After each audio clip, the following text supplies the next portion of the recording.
6 माह तक मंजर से गायब रहने वाले मुत्तहिदा रहनुमा फैसल सब्जवारी ने खामोशी तोड़ दी। कहते हैं पाकिस्तान जिंदाबाद का नारा लगाने पर बानी ने एस्टेब्लिशमेंट का एजेंट करार दिया।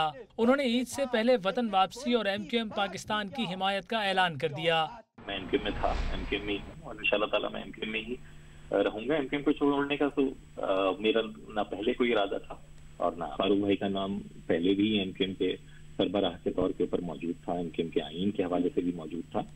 और जो चीजें भी 22 अगस्त के बाद से हुई हैं तो मेरे ख्याल में वो एक एवोल्यूशन का ही प्रोसेस है। फैसल सब्जवारी ने मुस्तफ़ा कमाल को अपना करीबी दोस्त करार दिया।